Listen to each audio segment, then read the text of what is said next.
Amen. Je suis tellement ravi, je suis très béni d'être au milieu de vous. C'est vraiment une grâce. Comme toutes les grâces de Dieu, je ne mérite pas. Je ne mérite pas.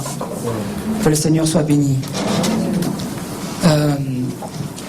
Je vous avoue, quand je suis passé sur le plateau des Vies de Vie lundi, et que le frère Choura m'a demandé de partager la parole avec vous, j'ai pas très bien dormi. Entre lundi et samedi, j'ai dormi peu. Qu'est-ce que je peux apporter à une église du réveil? Qu'est-ce que je peux leur apporter de la part de Dieu? C'est la question qu'on se pose toujours.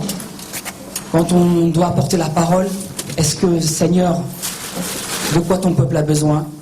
Et surtout, est-ce que, Seigneur, ce que je suis en train de dire, est-ce que je suis vraiment en train de le vivre?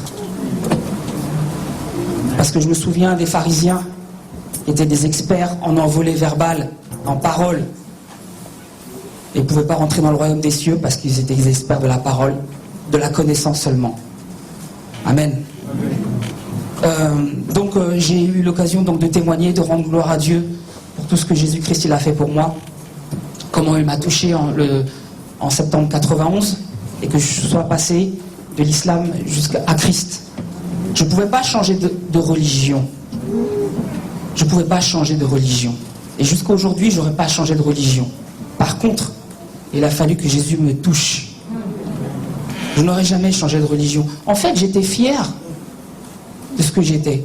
Comme pour tous les autres musulmans, on m'avait dit que Mohammed est le sceau des prophètes. Et comme tout le monde le disait, je croyais. On m'avait dit que la Bible était falsifiée. Enfin, qu'elle était vraiment la parole de Dieu, mais qu'elle a été falsifiée avec le temps. Et comme tout le monde le disait, je croyais aussi. On m'avait dit que Jésus n'était qu'un simple prophète. Simplement, et comme tout le monde le croyait, moi je le croyais aussi. J'étais content de mes croyances, parce que c'était la tradition de mes pères. J'étais content, et il n'y avait pas du tout l'occasion de remettre ça en question. J'aurais jamais remis ça en question pour rien. Mais quand j'ai rencontré celui qui a dit « Je suis le pain de vie », celui qui vient à moi n'aura jamais faim, celui qui croit en moi n'aura jamais soif. Alors là, tout a changé. Tout a changé. En fait, il y a une vraie différence entre la religion et la foi authentique. Et c'est non seulement une différence, mais c'est même l'opposé. Quand j'étais musulman, je courais, j'étais assoiffé et j'étais jamais rassasié. J'étais assoiffé. On me disait qu'il fallait faire des bonnes actions. Des bonnes actions, tout le temps des bonnes actions. Parce que dans notre tradition, on a deux anges. Un au-dessus de mon épaule droite, un au-dessus de mon épaule gauche.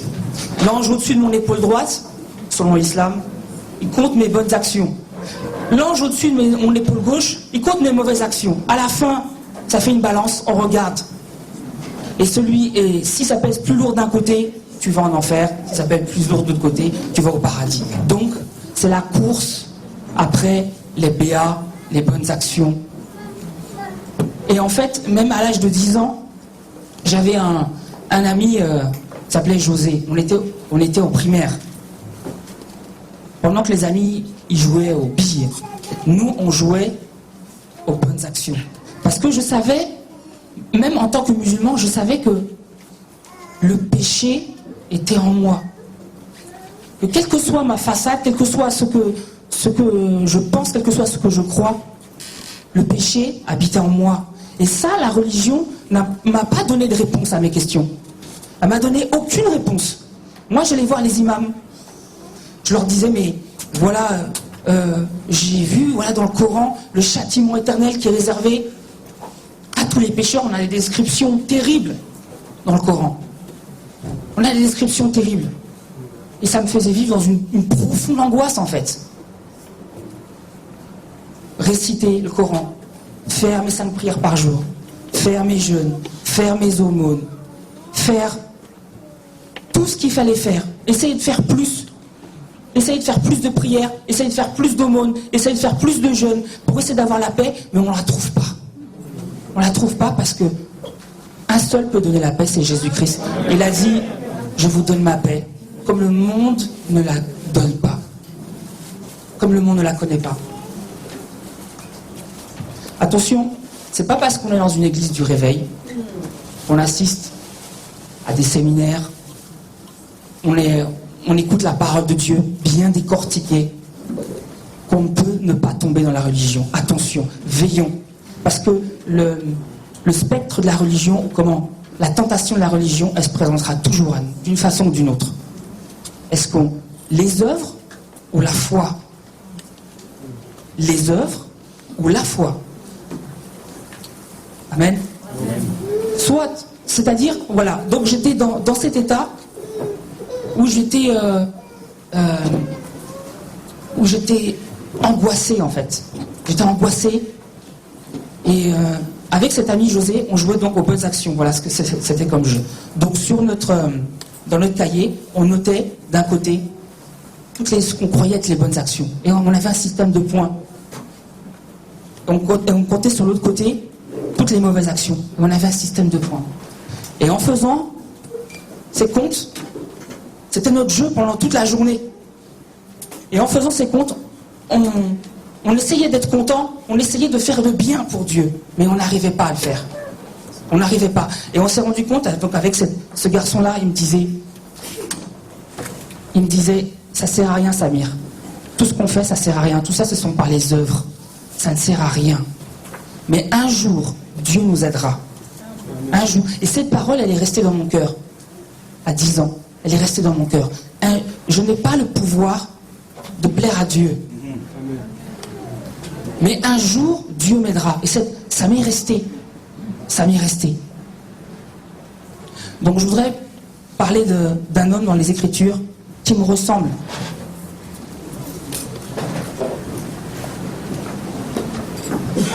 C'est le lépreux de Matthieu chapitre 8.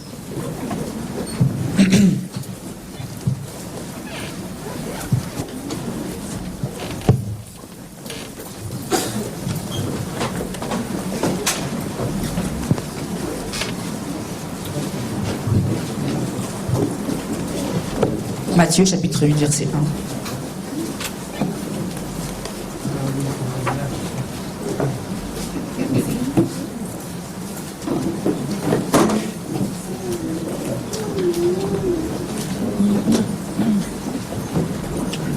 Quand Jésus fut descendu de la montagne, une grande multitude de peuple le suivit. Et voici, un lépreux vint se prosterner devant lui et lui dit, « Seigneur, si tu le veux, tu peux me nettoyer, ou tu peux me rendre pur. » Et Jésus, étendant la main, le toucha et lui dit, « Je le veux, sois pur. » Et aussitôt, il fut purifié de sa lèpre. Puis Jésus lui dit, « Garde-toi de le dire à personne, mais va-t'en, montre-toi au sacrificateur et offre le don que Moïse a ordonné afin que cela leur serve de témoignage. » Amen. Donc quand j'ai commencé à lire la parole de Dieu, je me suis retrouvé dans cet homme. En fait, le lépreux, il a entendu le sermon sur la montagne. Il a entendu Jésus-Christ qui disait, « Je ne suis pas venu pour abolir la loi et les prophètes. Je ne suis pas venu pour abolir, mais je suis venu pour accomplir. » Donc, le lépreux, il a entendu ça. Vous connaissez la situation de cet homme. Mais même si la lèpre, elle a pratiquement disparu. Mais vous voyez un petit peu ces taches qui apparaissent sur le corps. Chaque jour, il se lève et il voit que ces taches sont un peu plus blanches et prennent encore un peu plus de place dans son corps. Et il voit que chaque jour qui passe, il s'approche de la mort. Il voit ça.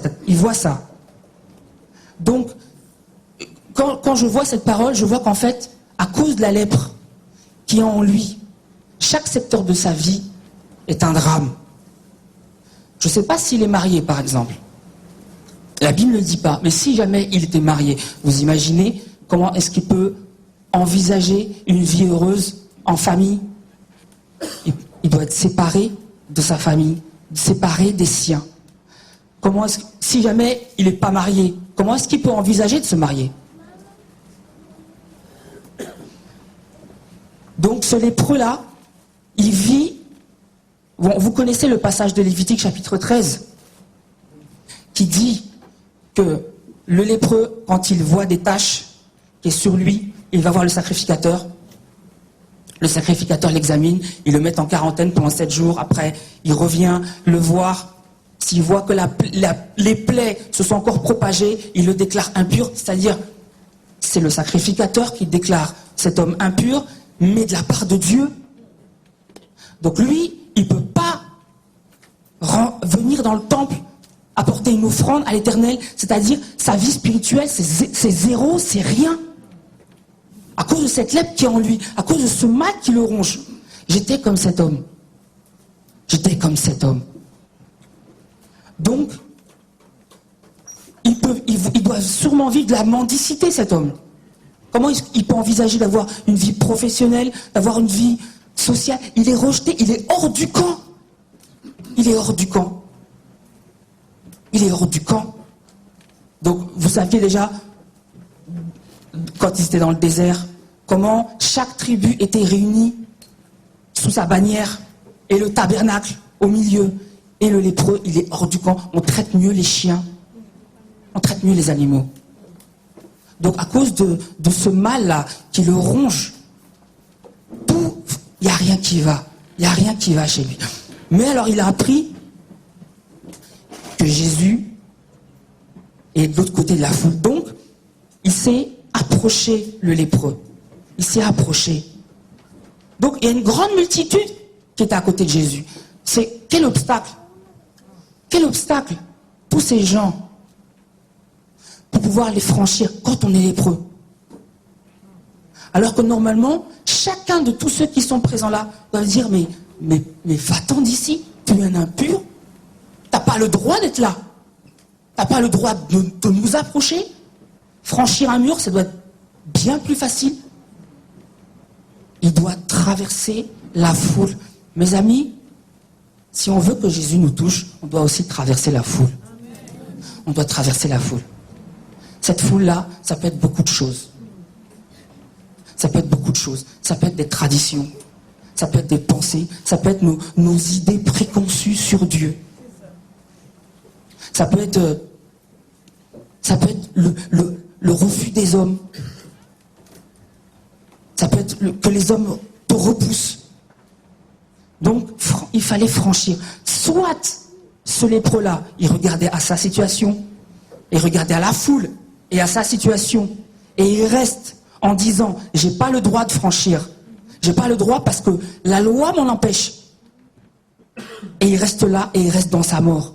Ou soit, au lieu de regarder à lui-même, il regarde à celui qui peut le guérir. Il regarde à celui qui peut le guérir. Et je suis comme cet homme. Chaque jour, je vivais, c'est une forme de lèpre. C'est une forme de lèpre. La condamnation, chercher à vivre bien, à faire le bien pour Dieu, mais jamais en avoir le pouvoir. C'est pour ça, très tôt, j'ai compris le passage de Romains 7. Je ne fais pas le bien que je veux, je fais le mal que je ne veux pas. Je trouve plaisir à la loi de Dieu selon mon âme intérieure, mais je trouve dans mes membres une autre loi qui lutte contre la loi de mon entendement et qui me rend captif à la loi du péché. Misérable que je suis. Bon, ces choses-là, déjà à 10 ans, j'étais très conscient de ça. Et alors, il faut traverser la foule. Il faut traverser la foule. Je ne sais pas si dans ta vie, il y a quelque chose qui fait que qui empire, que malgré tes prières, les choses dégénèrent encore plus. Plus tu pries, plus ces choses dégénèrent. Tu vis avec le Seigneur. Oui, le Seigneur t'a visité, le Seigneur t'a touché, le Seigneur t'a béni, tu as ta vie avec Dieu, tu as ton témoignage avec Dieu. Mais s'il y a un mal qui ronge, que peut-être personne ne voit, peut-être que tout le monde voit tes sourires, peut-être que tout le monde voit et tout le monde dit que tu es une femme bénie, que tu es un frère béni, mais toi, au fond, et Dieu sait au fond qu'un mal ronge. Il faut que tu traverses la foule. Il faut que tu traverses la foule. Il faut que tu laisses tomber ces idées préconçues et cette barrière. Il faut que tu dépasses. Amen.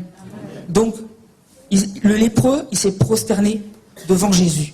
Il lui a dit, Seigneur, si tu le veux, tu peux me rendre pur. Mais bien sûr, si tu le veux. C'est Jésus-Christ qui a dit, l'Esprit du Seigneur est sur moi, parce qu'il m'a oint pour apporter une bonne nouvelle aux pauvres, pour envoyer, pour guérir ceux qui ont le cœur brisé, pour proclamer aux captifs la délivrance, aux aveugles le recouvrement de la vie. Mais comment il ne veut pas? Le malheur atteint souvent le juste, mais l'Éternel délivre toujours. Il y a un temps.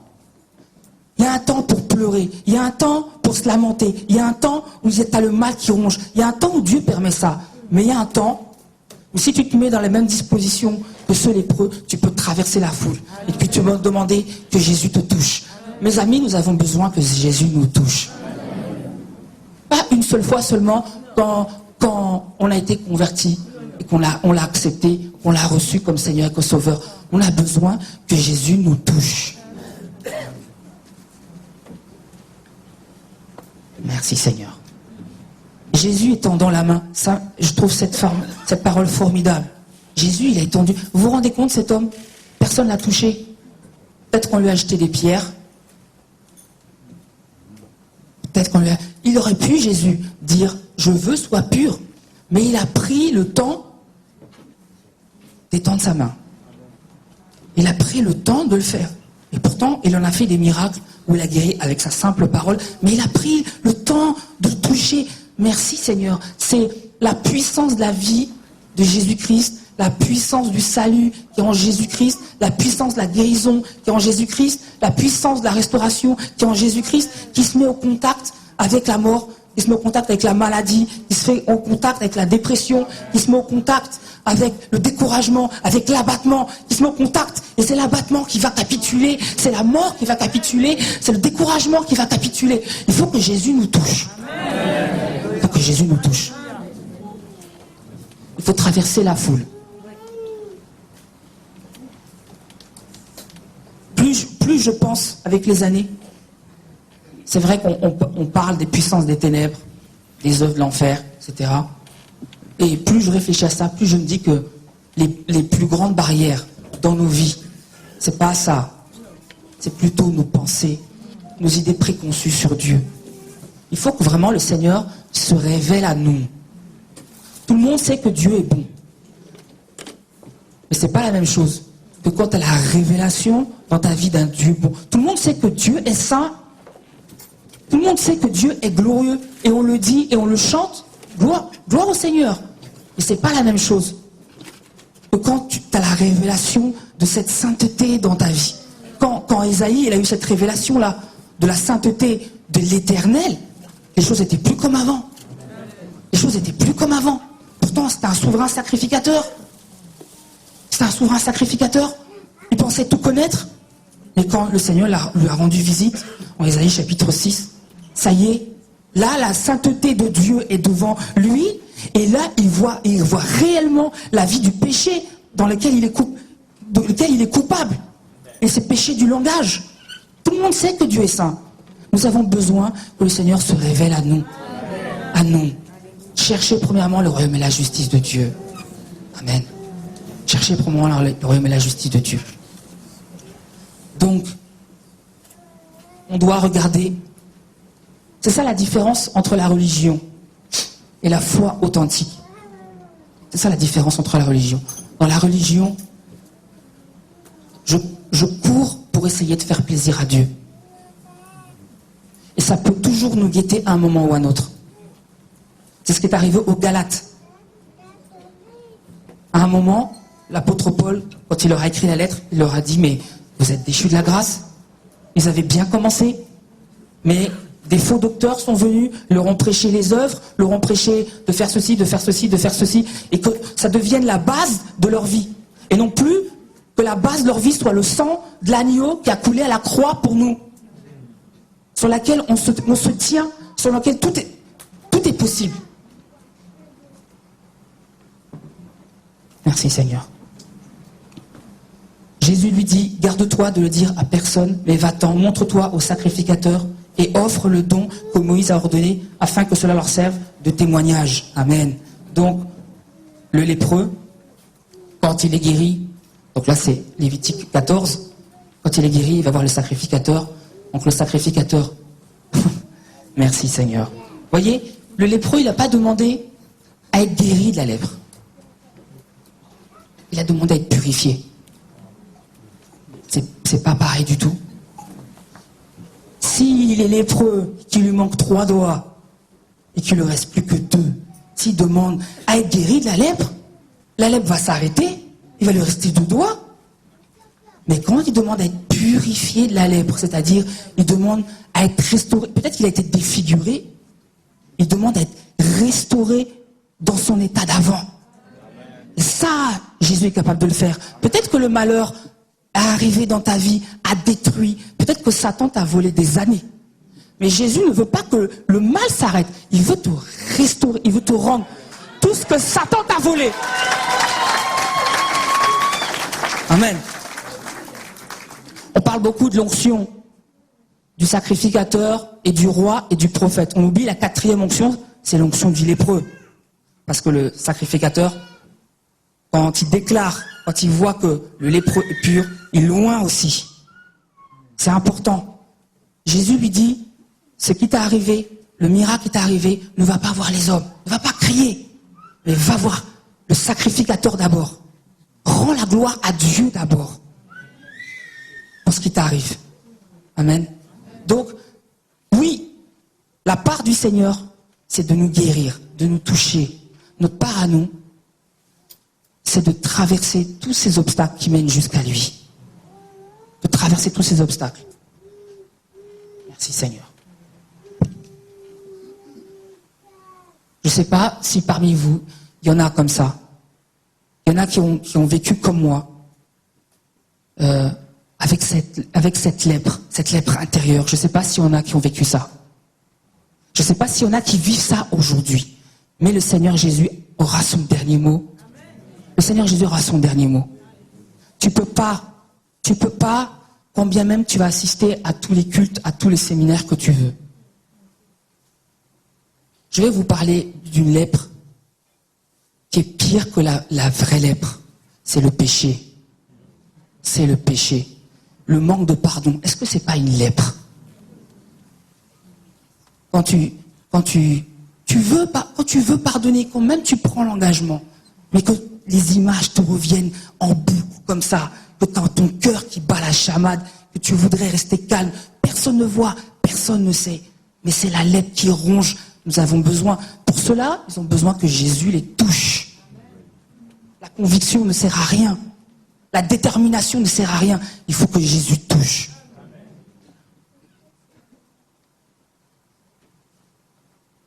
Merci Seigneur. Merci Seigneur. Ok, permettez-moi de prier pour vous. Je vais arrêter là. J'étais un peu intimidé parce que... Mais j'avais ça à cœur pour vous. Vraiment que le Seigneur vous bénisse. Merci Seigneur. Seigneur, je te bénis. Seigneur, tu es Dieu. Pour tout ton peuple qui est assemblé en ton nom. Toi qui sondes les cœurs et les reins, toi qui nous vois, qui nous connais, je te les recommande, chacun d'eux. Je te les recommande, Seigneur. Je te prie vraiment, Seigneur, toi qui t'es révélé à nous, toi qui nous as révélé ton Fils. Seigneur, ce n'est pas par la chair et par le sang. Oh Seigneur, mon Dieu, que nous avons la révélation, que nous avons connue, mais c'est par ton esprit, Seigneur. Merci, Dieu de gloire, de nous avoir arrachés de la boue du péché. Merci pour ton précieux salut.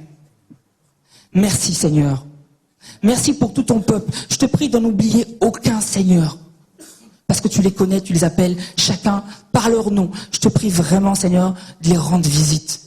Que chacun d'eux, Seigneur, que ceux, Seigneur, qui sont ravagés, ceux qui sont abattus, ceux qui attendent la bénédiction depuis des années, qui se sont maintenus dans la foi, mais qui, après des années, se sont découragés. Je pense à eux, Seigneur.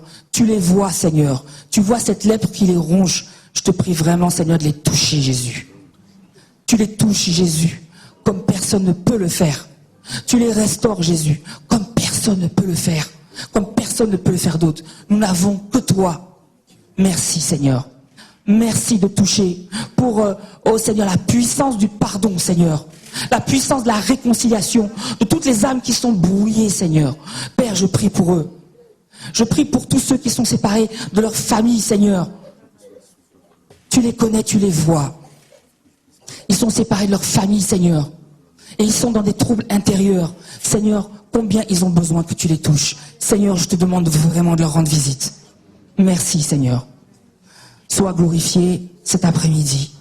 Je suis très heureux d'être avec mes frères, Seigneur, de partager ce moment avec eux. Sois glorifié, Jésus-Christ. À toi seul revient toute la gloire. Merci, Seigneur. Amen.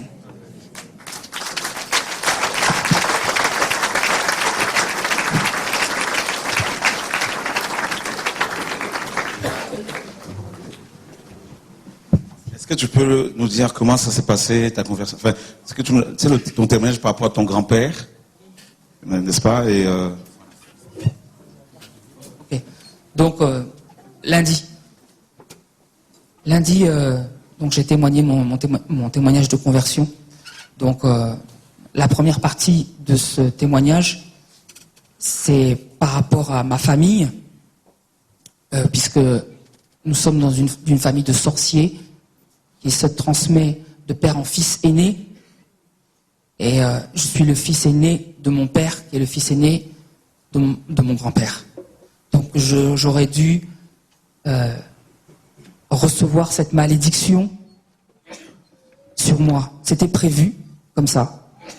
Donc je suis né en France, j'ai grandi en France, mais en rentrant donc à l'âge de 5 ans en Tunisie, donc dans mon pays, je voudrais dénoncer des choses qui se passent dans le spirituel. C'est-à-dire que les familles de sorciers se servent comme façade religieuse de la circoncision. Normalement, la circoncision, c'est pour que le jeune rentre dans la communauté de l'islam. Donc à l'âge de 5 ans, il était prévu donc de me faire cette opération. Donc mon grand-père, qui était un homme très craint dans toute la Tunisie, il était craint au point où quand il rentre dans les villes, dans les villages, aucun autre sorcier ne peut travailler, aucun autre ne peut exercer, parce que c'est lui qui vient. Il vient, il prend la maison qu'il veut, il prend la femme qu'il veut. Et selon l'islam, on peut se marier avec 4 femmes, et donc lui, il se mariait avec 4 femmes au plus. C'est-à-dire qu'il en mariait 2, il divorçait 2, il mariait 2, il divorçait 2, etc. tous les ans, pour en avoir au plus 4. Donc, quand il y avait des personnes qui ne pouvaient pas le payer, il demandait, il exigeait une de ses filles. Donc il a vécu comme ça dans les années 60, 70, 80. Et donc vraiment il était très craint même par les autorités. Il a amassé beaucoup de biens en terre, en brebis. Et donc voilà. Donc le jour de à mes 5 ans, il est venu à cette fête. Donc pour faire un pacte entre lui et moi. Pour que vraiment, voilà, le pouvoir qu'il a, le pouvoir maléfique qu'il a, vienne sur moi. Donc j'étais dans une chambre avec ma grand-mère et le docteur. Et donc dans la cour intérieure, on était une 50aine. Ils étaient une 50aine, donc ma mère, mon père, mes oncles, etc. Donc c'est eux qui m'ont rapporté ce qui s'est passé. Donc quand mon grand-père a voulu rentrer, il a regardé comme ça, et il a dit à toute ma famille, il a dit, mais est-ce que vous voyez ce que je vois? Ben non. Qu'est-ce que tu vois? Et en fait, il voyait un rideau en feu devant la porte. Un rideau en feu. Et personne ne voyait, mais lui, il voyait ça. Donc, il a voulu rentrer 2 fois et il a hurlé de douleur. Il a crié 1 fois, 2 fois. Et il est reparti comme ça. Et en repartant, donc il n'a pas pu rentrer. Et en repartant, il a posé la main sur ma petite sœur, qui avait 3 ans. Donc il a maudit ma petite sœur.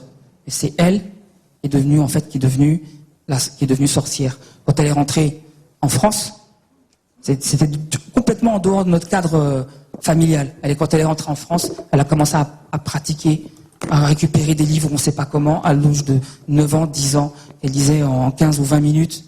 Et c'était une vie terrible à la maison. Et elle pratiquait, mais vraiment, voilà, vraiment, c'était les ténèbres à la maison. jusqu'à ce qu'elle rencontre le Seigneur Jésus-Christ à l'âge de 20 ans, elle aussi, et que le Seigneur la délivre. Amen. Pendant un an, elle a assisté à tous les cultes, elle était terrassée pendant un an. On croyait, nous, comme ça, que c'est parce que c'est dur, la délivrance. Mais en fait, c'était pas ça du tout.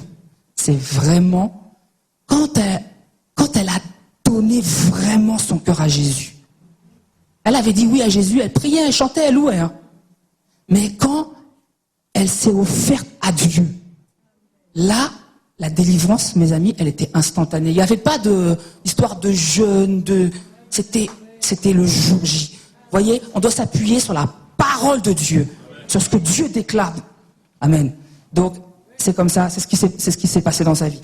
Donc, moi, tout le monde est venu dans ma famille pour me dire, mais toi, mais vraiment. Parce qu'il craignait mon grand-père, il ne voulait pas lui dire quoi que ce soit, il ne pouvait pas lui dire. Ils avaient peur de lui, ils savaient ce qu'il était venu faire. Mais quand ils sont venus me voir, ils m'ont dit, mais toi, Dieu t'aime. J'avais 5 ans. Toi, Dieu t'aime vraiment. Toi, t'es béni de Dieu. Ils me disaient ça en arabe, t'es béni de Dieu. Et mon grand-père est parti voir mon père. Il me dit, ton fils est chrétien. Ah. Mon fils est chrétien, mais il a 5 ans. Il est à la maternelle. Qu'est-ce qu'il fait? Comment ça? Qu'est-ce que tu racontes? Non. Ton fils est chrétien. Écoute-moi bien. Moi, ici, dans ce pays, je fais mes affaires tranquilles. Je fais ce que je veux. Il n'y a personne qui m'empêche de faire mes œuvres, de faire mon trafic. Mais il y a un seul qui peut le faire, le Dieu des chrétiens. Il dit le Dieu des chrétiens. Le Dieu des chrétiens.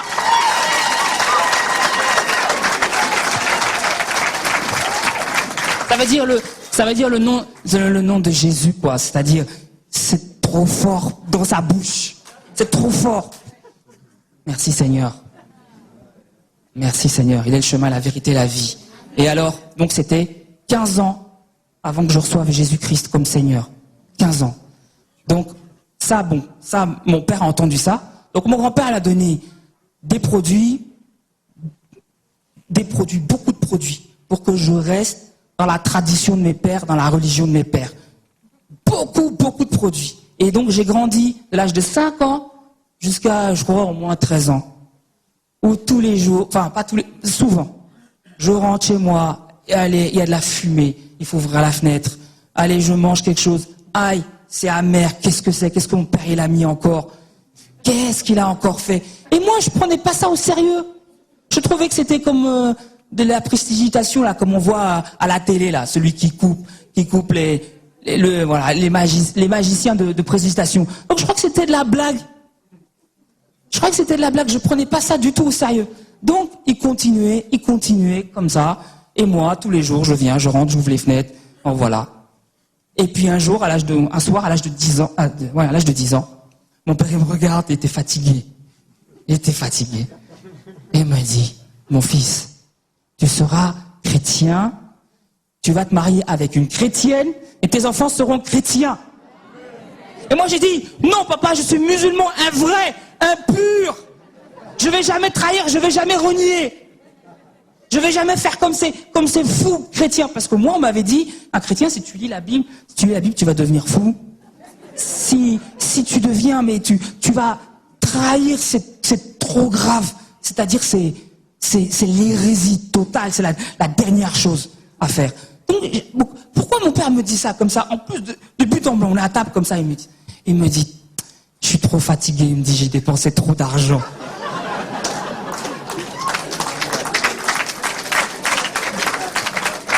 Il a dépensé trop d'argent. Et je comprenais pas, c'est après, avec le Seigneur que j'ai... Parce que moi, à 10 ans, il me dit, mais il a dépensé trop d'argent. Je comprenais pas, c'est en Christ que toutes ces choses-là sont revenues dans mon cœur. Et donc, voilà. Voilà, maintenant, comment j'ai accepté Jésus. Donc, à l'âge de 15 ans, voilà, c'est pour ça que j'ai voulu vous parler de la lèpre. J'ai essayé de vous en parler. Parce que, en fait, j'étais vraiment comme cet homme. J'étais complexé à cause de ma taille.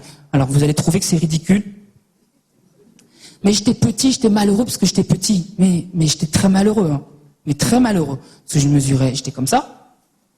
Voilà, j'étais comme ça. Donc tous les collégiens, les lycéens, ils étaient comme ça. Alors, il mettait des claques. Et c'était dur. La vie au collège, c'était très dur pour moi. J'étais le dernier des derniers.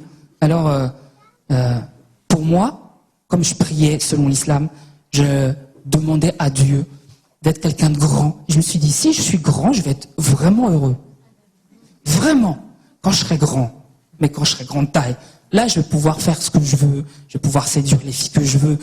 Alors, moi, déjà, j'étais timide en public. Je pouvais même pas parler. Et en plus, comme j'étais petit, c'est-à-dire j'étais vraiment frustré. Chaque jour, je me levais. Je dis, oh là là, faut que j'aille à l'école. Qu'est-ce que je vais encore prendre? C'est pas possible. Et vraiment, j'étais malheureux. Donc, quand je faisais mes ablutions, c'était à mon secret. Quand je faisais mes ablutions, je me dirigeais vers la Mecque et que je priais mon Dieu. Je disais au Seigneur, je disais à Dieu, je vais être grand. Alors, moi, s'il faut grossir, s'il faut maigrir, d'accord, bon, je vais faire un effort. Mais là, je peux pas faire d'effort. Il n'y a que toi qui peux. Alors, dans ma famille, ils sont tous petits comme moi. Je vais faire comment, Seigneur? Faut que tu fasses un miracle. Et bon, je rigole comme ça. Mais en vérité, c'était dramatique, parce que je me mesurais tous les jours et tout ça. C'était dramatique. C'était dramatique. Et en fait, ma mère, comme elle travaillait chez un médecin, était très connue dans le monde entier. Elle lui a parlé de mon problème. Et en fait, le docteur, il connaissait un service médical. C'était unique en Europe. C'était l'hôpital du Kremlin-Bicêtre, dans le 9-4. Et en fait, donc, dans cet hôpital, il y avait un traitement unique un traitement unique pour la croissance des jeunes. Alors mais c'était sérieux. Moi, quand ma mère m'en a parlé, j'ai cru que c'était une blague. J'ai dit, on peut vraiment grandir? Elle me dit oui, et pareil, tu peux même choisir les centimètres que tu veux. Ah bon? Alors moi j'ai dit, moi je vais faire 1m93. 1m93, parce que, voilà, il y avait quelqu'un, un sportif connu qui faisait je voulais être comme lui. Et alors je dis, mais ma mère, j'ai dit absolument que tu m'emmènes, ça y est, c'est Dieu qui veut, c'est un nouvel espoir. Pour moi, ça y est, il y a une issue pour moi. Ça y est, il y a la porte, le bonheur est à ma porte, vraiment. Alors on y va, il y avait 1 an de liste d'attente. Hop, à cause du piston, comme on connaissait le docteur, je me suis retrouvé directement devant le service. Hop, on a fait un test physiologique, psychologique. J'étais en retard de croissance. D'accord, c'était bon, j'étais prêt. Ça y est, il n'y avait plus qu'à me prescrire les médicaments. Et c'était prêt. Et le jour où la chef de service, elle me reçoit, elle me dit, bon voilà, jeune homme, on ne peut rien faire pour vous. Comment ça? Est-ce que les tests c'était pas bon? Si, c'était bon. Physiologique c'était bon, psychologique c'était bon. Oui, c'était bon. Mais alors pourquoi? Vous m'avez donné de l'espoir, vous m'avez dit ça y est, j'étais venu, mais c'était pour moi, c'était un nouveau départ et tout. Et elle m'a dit, on peut rien faire pour vous. C'est ses seules paroles. Et c'était ferme, c'était définitif. Tous les autres, on était dans les salles d'attente. Les petits au retard de croissance comme moi, ils étaient pleins d'espoir. C'était bon pour eux, c'était bon. C'était bon, et c'était pas bon pour moi, c'était pas bon, j'étais le seul. Encore, je me suis dit, voilà, je suis encore le dernier des derniers. Je suis le dernier des derniers.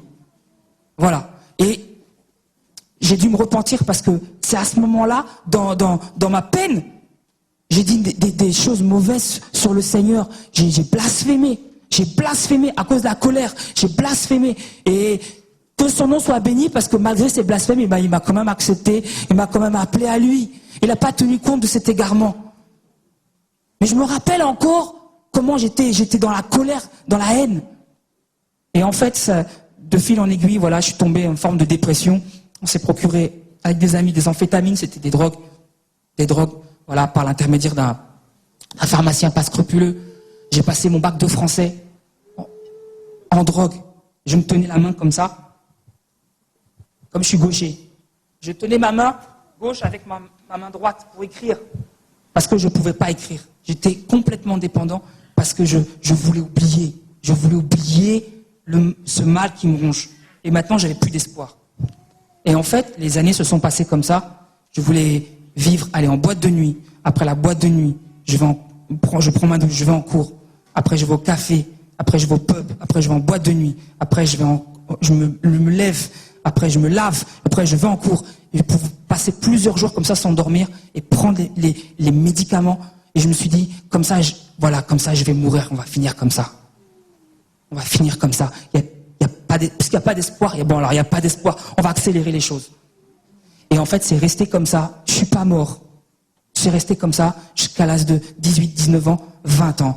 Et bon, c'est la chose qu'en secret, personne ne voit, personne ne connaît. Alors à l'âge de 20 ans, il y a des évangélistes qui sont venus dans mon immeuble. Ils sont venus avec leur Bible me parler de Jésus. Combien de fois j'ai claqué la porte au nez? Combien de fois je les ai renvoyés? Combien de fois je leur ai dit que c'était s'il y avait un trop grand mur entre eux et moi, et que ce mur-là, il serait jamais franchi? Combien de fois je leur ai dit de jamais revenir? Alors les autres fois, ils sont revenus, mais sans la Bible. Mais ils sont revenus quand même. Et j'aimais bien parce qu'ils m'ont pas jugé. Ils m'ont pas dit ta religion, c'est ceci, c'est. Ils m'ont pas dit ça. Un musulman n'a pas besoin d'entendre ces choses-là. Ce qu'il a besoin de voir, c'est nos témoignages. Nous sommes une épître vivante. Les discours, ils connaissent. On est dans un monde, il y a trop de discours. Il y a trop de paroles. Mais par contre, va et raconte tout ce que j'ai fait pour toi. C'est ça ce que le Seigneur nous demande de faire. Merci Seigneur. Et alors, en fait, il y en a un qui m'a dit, je prends le temps, hein, je continue. Et il y en a un qui m'a dit comme ça, il m'a dit, cette parole qui est restée dans mon cœur, il me dit, est-ce que ta religion t'a rendu meilleur? Et là, ça a fait une bombe chez moi. Et c'est ma religion. Il me dit, mais pourquoi tu me dis ça? J'étais fâché. Ma religion, est-ce que ma religion m'a rendu meilleur? C'est ma religion. Et je le regarde comme ça, et je m'attendais pas déjà à une question comme ça. Ma religion m'a rendu meilleur. Et je lui ai claqué la porte au nez, et après je suis rentré chez moi. J'ai dit, et là j'ai vraiment réfléchi. Bon, des jeûnes, des prières, 5 fois par jour, 6 fois par jour, des offrandes, des aumônes, un peu plus. Mais est-ce que tout ça, ça m'a rendu meilleur? Et en fait, j'ai répondu à cette question. Cette réponse, c'est non. Cette religion m'a pas rendu. Elle a changé peut-être dehors, elle a changé peut-être l'apparence, mais c'est tout. C'est pourquoi ça me fait mal. Ça me fait mal quand je vois des personnes à l'église qui revêtent cette apparence-là. Ça me fait mal. Parce que j'ai vécu ça. Et alors, donc à partir de cette parole, j'étais troublé. J'étais troublé dans mon cœur. Et alors, cette parole me travaillait, et un jour, j'ai fait une prière au Seigneur. Cette prière, c'est comme si j'étais en train de capituler. Donc j'ai fait mes ablutions selon le rite musulman. Je me suis encore dirigé du côté de la Mecque pour faire ma prière. Mais curieusement, c'est Jésus que je suis en train de prier. Je suis à genoux, je suis en train de prier Jésus. Et j'ai dit, c'est sorti comme ça. J'ai dit, bon, si vraiment Jésus, tu es le chemin, la vérité et la vie. Parce que une chose où les musulmans et les chrétiens s'accordent, c'est que Jésus est vivant. Même moi, en tant que musulman, je sais que Jésus est vivant. Le Coran même le dit. Alors après, il y a des divergences, mais je sais que Jésus est vivant. Donc, je prie Jésus. J'ai dit, si vraiment le Jésus, c'est le chemin, la vérité et la vie, comme on dit, comme les évangélistes disent. Je veux un signe, je veux un miracle, je veux quelque chose. Je veux que ce soit clair, que ce soit très clair. Je veux vraiment un miracle. Et en même temps, quand je demandais ça, je m'attendais vraiment à recevoir quelque chose. Je m'attendais vraiment. Je sais pas, mais je savais. J'avais la foi que quelque chose allait se passer. Mais je savais pas quoi. J'avais la foi que quelque chose allait se passer. Et alors, il était 19h. Et j'ai attendu que 1 heure. Et à 20h, au journal de 20h, c'est la télévision qui m'a évangélisé, qui m'a annoncé l'évangile. C'est pas une émission chrétienne, hein. C'est le journal de 20h. Alors là, on me faisait voir ce qu'on appelle le scandale des hormones de croissance, si vous avez entendu parler. Tous ces jeunes, ils étaient 110. J'étais le 111e. La première génération de ceux à qui on a injecté des hormones de cadavres humains, d'hypophyse, de cadavres humains. Il y a eu plusieurs générations après par la suite, Il y en a qui sont plus ou moins sortis, mais la première génération, ils sont tous morts. Et on voyait à la télévision, ils sont morts grands, avec les articulations qui craquent. Et c'était la maladie de Creutzfeldt-Jakob. On n'appelait pas ça comme ça à l'époque. Donc, et leurs articulations, elles ont craqué. Et voilà, on voyait les parents qui pleuraient. Et on voyait, mais vraiment, ces jeunes rachitiques. Et je me suis dit, wow, Seigneur. Et moi, j'étais le seul qui n'ait pas suivi ce traitement-là.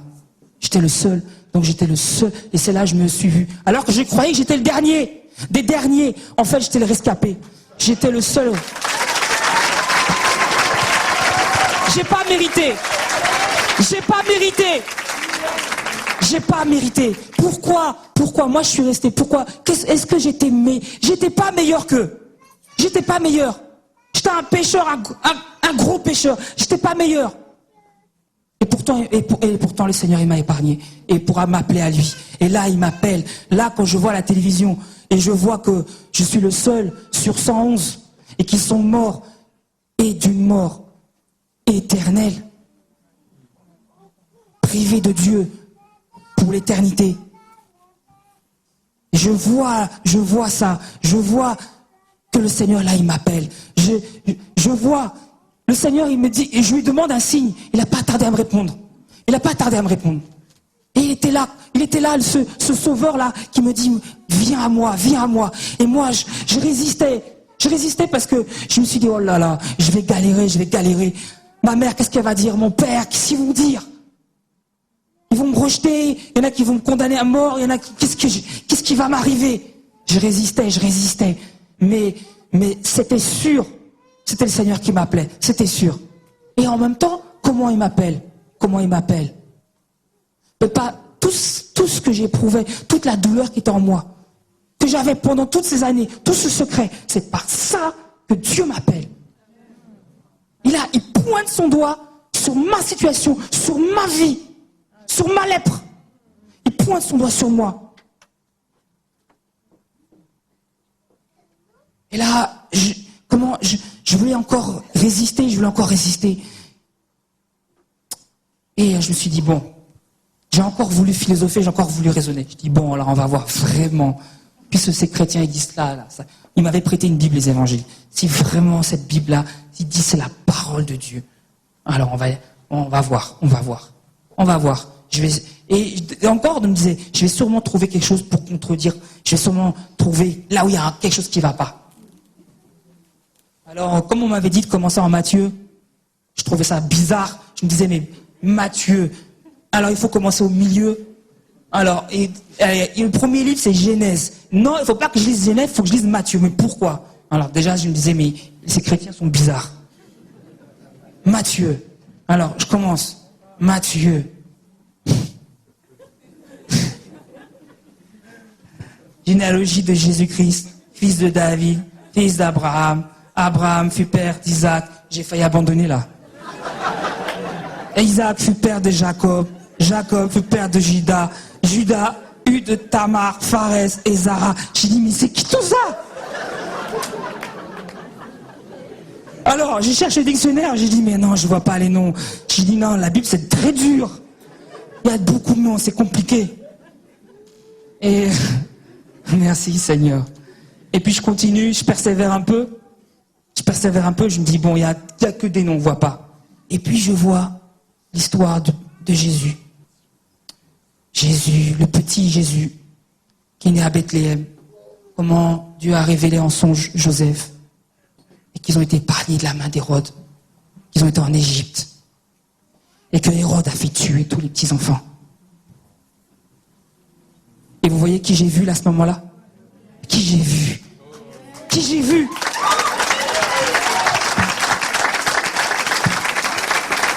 C'est à moi.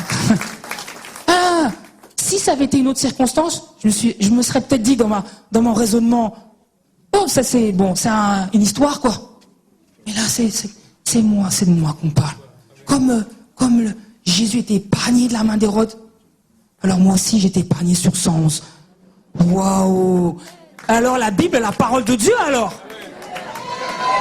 La Bible est la parole de Dieu? Ah non, j'avais lu le Coran avant, j'avais lu. Alors là, intellectuellement, bon, là, j'avais la tête enflée. Mais là, c'est pas ici. Ça, la Bible ne me parle pas ici. Mais ça descend dans mon cœur, ça me parle à mon cœur. Ça parle à moi. Ça parle à moi. Non, vraiment, le signe que j'ai demandé, j'ai résisté un peu. Mais le deuxième, là, c'est ce livre que j'ai méprisé, que je croyais falsifié, il parle à mon cœur. Et en même temps, ce qui était bizarre, ce mal de vivre que j'avais là, c'était disparu. Personne n'a pu le faire ça pour moi. Personne n'a pu me consoler. Personne n'a pu me sécher mes larmes. Personne. Mais Dieu l'a fait. Jésus l'a fait. Et il me tend les bras. Comment je vais refuser? Mais comment là? Là, c'est la folie, là. Là, c'est la folie. Alors voilà. Donc là, j'ai la révélation, la Bible, la parole de Dieu. Là, maintenant, c'était pas pareil. Avant, je l'ai méprisé. Mais là, maintenant, j'ai peur de cette parole. Je me dis, là, maintenant, si je commence à dire quelque chose, qu'est-ce qui va m'arriver? Qu'est-ce qui va m'arriver? Merci Seigneur. Merci Seigneur. Et alors là, donc voilà, c'est ce que le Seigneur a fait. Donc, j'ai donné ma vie au Seigneur Jésus. J'ai accepté. Alors, c'était bizarre au début. Je me suis dit, j'ai déroulé mon tapis, j'ai dit, est-ce que j'ai encore besoin de mon tapis? Non, j'ai pas besoin. Alors donc, et voilà, j'ai accepté le Seigneur Jésus. Et donc voilà, c'est comme ça que j'ai été guéri, délivré de ce mal de vivre là. Et je bénis vraiment le Seigneur parce que, comme je disais tout à l'heure, la foi avec le Seigneur Jésus, c'est exactement le contraire de la religion. Dans la religion, je courais, j'avais soif, j'avais faim, mais je n'étais pas rassasié. En Christ, oh Seigneur, j'ai trouvé la paix. J'ai trouvé le repos en lui. J'ai trouvé le repos. Et puis, il y a quelque chose de nouveau qui commence dans ma vie. Je commence à m'aimer.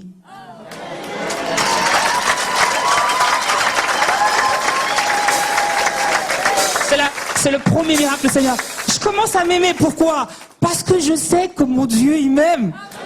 Amen. Mon Dieu, il m'aime. Alors que je reçois cet amour-là, j'en bénéficie. Et maintenant que j'aime, mais je peux aussi aimer en retour. Avant, je détestais tout le monde. On m'a appris à détester les chrétiens. Non. Mais les juifs, mon Dieu. Comment il a fallu... je détestais les juifs parce qu'on m'avait dit... On m'avait dit que cette race-là, c'était ceci, c'était cela. Et moi, j'étais parti comme les autres. Voilà. Alors pourtant, mon père, lui-même, quand il est venu en France en 51, pendant les 30 Glorieuses, il a été hébergé par une famille de juifs séfarades. Il a grandi avec eux, il a fait Shabbat avec eux. Pendant 15 ans. Bon, il n'était pas juif, bien sûr, il participait. Et il a resté 15 ans jusqu'à ce qu'il soit marié. Et après, quand il m'a eu moi comme fils, il m'a dit, les juifs, c'est ceci, c'est cela.